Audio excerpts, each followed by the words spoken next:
अस्सलाम वालेकुम नाज़रीन, आप देख रहे हैं प्रोग्राम अंदर की बात मुज़म्मिल सोहरावर्दी के साथ। मैं हूँ इकरार रियाज़, हमारे साथ मौजूद है मुज़म्मिल सोहरावर्दी। अस्सलाम वालेकुम, वेलकम टू द शो। क्या हाल है आपका? वालेकुम सलाम, बिल्कुल ठीक। आप सुनाएँ कैसी तबीयत है? मैं ठीक हूँ, अल्लाह पाक का शुक्र है। सर, सबसे पहले आज जो आपसे अंदर की बात जानना चाहेंगे वो आपको पता है आईनी तरमीम कब से हम इस टॉपिक को डिस्कस कर रहे हैं। तो आप बताएँ कि आपको क्या लग रहा है कि आईनी तरमीम अब कब आएगी? ये जो मुसव्विद एक-दूसरे को मुजव्वज़ा ये पेश किए जा रहे हैं, क्या किसी पर इत्तेफ़ाक हो पाएगा? देखिए, पहली बात तो ये है कि जो फ़ॉर्मूला दिया है ना मौलाना फ़ज़लुर रहमान ने, कि आईनी अदालत की बजाय आईनी बेंच बना लें, वो तो किसी को भी काबिल कबूल नहीं है। अब आईनी तरमीम एससीओ कॉन्फ्रेंस से पहले आनी है या बाद आनी है? मेरी इत्तलात ये है कि हुकूमत ये भरपूर कोशिश कर रही है कि एससीओ कॉन्फ्रेंस से चाहे 1 दिन पहले लेकिन ये तरमीम मंज़ूर कर ली जाए। और उसके लिए 12-13 को 11-12-13 किसी भी दिन ये तरमीम मंज़ूर की जा सकती है। कोशिश यही है, अगर तब तक बंदे पूरे ना हुए तो फिर एससीओ कॉन्फ्रेंस के बाद है, लेकिन एससीओ कॉन्फ्रेंस के बाद बहुत लेट हो जाएगा। तो इसलिए मैं समझता हूँ कि एससीओ कॉन्फ्रेंस से पहले तरमीम आने के ज़्यादा चांसेज़ हैं और हुकूमत अपने वोट पूरे कर रही है और इस सिलसिले में अब काम काफ़ी हद तक मुकम्मल भी हो गया है। पीटीआई के लोग भी बहुत से टूट गए हैं और दूसरी पार्टियों के लोग भी टूट गए हैं। सिर्फ मौलाना फजलुर रहमान का इंतज़ार है जिन्होंने अभी तक कोई फाइनल येस और नो नहीं की, लेकिन सबको उम्मीद है कि वो आखिरी दिन जो है हुकूमत के साथ आ जाएँगे। तो मैं तो आपको यही कहूँगा कि ये एससीओ कॉन्फ्रेंस से पहले आईनी तरमीम आने के ज़्यादा इम्कानात हैं, ज़्यादा चांसेस यही हैं कि ये पहले आ जाए। सर आगे बढ़ेंगे, कुछ बात करेंगे केपी असेंबली को लेकर। तो सीएम केपी ने केपी असेंबली में जो खिताब किया है और उन्होंने कहा है कि फ़ौज हमारी है, हमारी फ़ौज से कोई लड़ाई नहीं है और बानी पीटीआई भी वाज़ेह कर चुके हैं कि फ़ौज हमारी, मुल्क हमारा। तो इस मुतालिक आप क्या कहेंगे?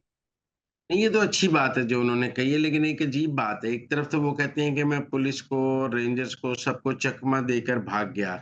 दूसरी तरफ कहते हैं मेरा मोबाइल मुझसे आईजी ने छीन लिया। देखिए ना, अगर आईजी ने उनसे मोबाइल छीना है तो फिर वो आज भाग कैसे गए? मोबाइल तो आपसे तब भी छीना जाता है जब आप कब्ज़े में आ जाएँ। तो गंडापुर जो है वो चूँकि पूरा सच नहीं बोल रहे हैं, लिहाज़ा एक झूठ को छुपाने के लिए आपको 100 झूठ बोलने पड़ते हैं। जब आप कहते हैं एक तरफ तो आपने इमरान रियाज़ खान को ये इंटरव्यू दिया है कि मैं पीछे से निकला, ऊपर छुपा हुआ था, वहाँ से निकला, वो उधर गया, 12 ज़िले फिरता। दूसरी तरफ आप कह रहे हैं कि आईजी ने मुझसे मोबाइल छीन लिया। अभी जब आईजी ने आपको पकड़ लिया, आपसे मोबाइल छीन लिया, तो फिर उसके बाद आपके पल्ले क्या रह गया? तो एक तो मेरा ख़्याल है वो सच नहीं बोल रहे हैं।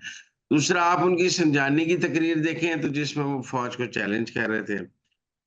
और अब वो कह रहे हैं कि फ़ौज हमारी है और हम फ़ौज के खिलाफ कुछ नहीं। संजानी की और आज की तकरीर में बहुत फ़र्क है। संजानी के बाद भी उनका सॉफ्टवेयर अपडेट हुआ था, लेकिन मुकम्मल अपडेट नहीं हुआ था। लेकिन इस बार लगता है सॉफ्टवेयर मुकम्मल अपडेट हो गया। तो सर आप क्या कहेंगे जो अफ़सोसनाक वाक़या पेश बाकी आया? तो ये जो कह रही हैं कि हमने तो बस डी चौक पहुँचना था और बस डी चौक को हाथ लगाना था और वापस आ जाना था। देखिए, ऐसे तो नहीं होता ना कि आपने डी चौक पहुँचना था, हाथ लगाना था और वापस आए। यहाँ आपने डी चौक पे जलसा करना था, यहाँ डी चौक पे धरना देना था।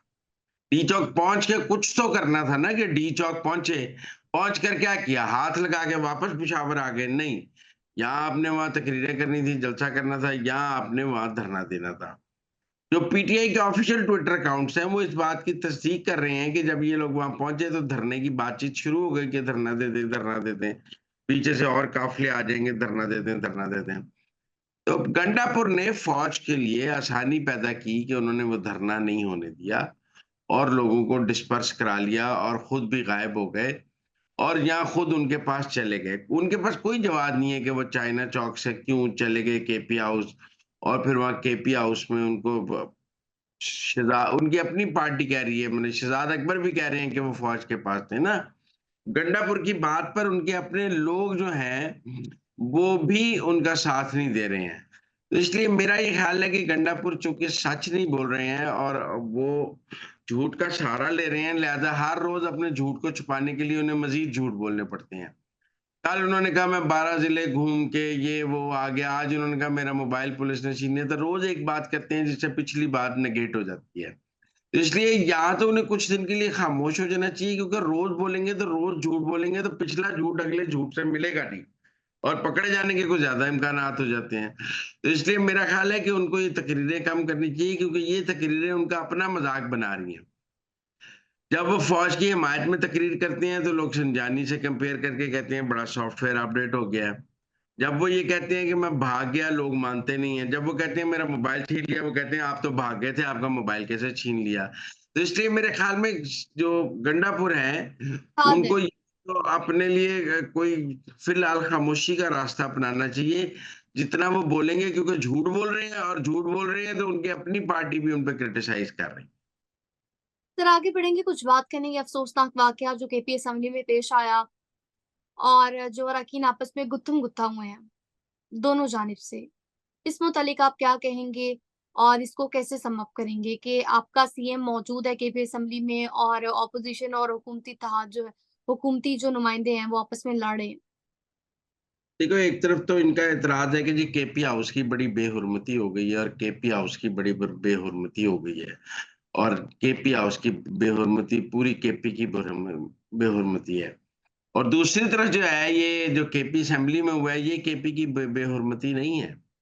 जब ये कौमी असेंबली में और उधर कहते हैं कि जी ऑपोज़िशन को बड़ा एहतराम देना चाहिए और हमारे साथ ज़्यादती नहीं होनी चाहिए, तो ये खुद केपी असेंबली में ऑपोज़िशन अरकान को कुटेंगे और मरकज़ में आके कहेंगे हमारा एहतराम किया जाए, ये कैसे मुमकिन है? मतलब जो केपी असेंबली में हुआ है, उसके बाद केपी हाउस में जो हुआ है या बाहर जो हुआ है उसका क्या है?